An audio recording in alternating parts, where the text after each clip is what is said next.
Everyone, তোমরা সবাই জানো ঠান্ডা পড়ে গেছে, তাই সবার খুব সর্দি কাশি, বুকে কফ জমছে। তার জন্য কিন্তু আমি একটা এফেক্টিভ কাড়া বানাতে চলেছি, যেটা কিনা আমি নিজেও ট্রাই করব।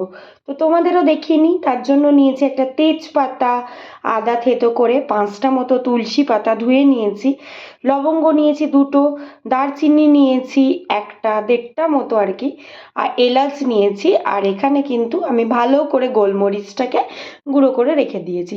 তো চলো বানানো যাক কাড়াটা, ঠিক আছে? জলটা কিন্তু গরম হয়ে গেছে, এর মধ্যে আমরা এখন তেজপাতাটা দিয়ে দেব, ঠিক আছে? এটা কিন্তু আমাদের সাহায্য করবে কাশি, গলা ব্যথা সমস্ত কিছুর থেকে। সাথে কিন্তু যে থেতো করা আদাটা ছিল সেটাও দিয়ে দেব এর মধ্যে। এক এক করে সমস্ত কিছু দিয়ে দেবো, জল যেহেতু ফুটে উঠেছে।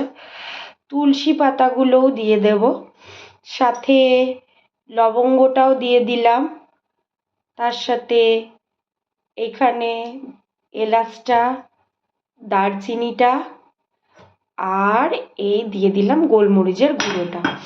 চলো এটাকে ভালো করে ফুটতে দিই, তারপর আবার আসছি বানিয়ে তোমাদের সামনে। এই পাচ্ছ এখানে আমাদের কাড়াটা কিন্তু ভালো করে ফুটে গেছে, সমস্ত কিছুর গুণাবলীগুলো কিন্তু জলের মধ্যে চলে এসছে।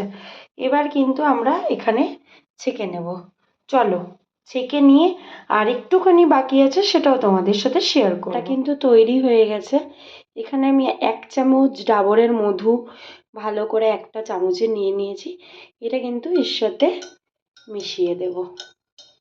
ব্যাস, তাহলেই কিন্তু তৈরি হয়ে গেল আমাদের এই উপকারী একটা কাড়া।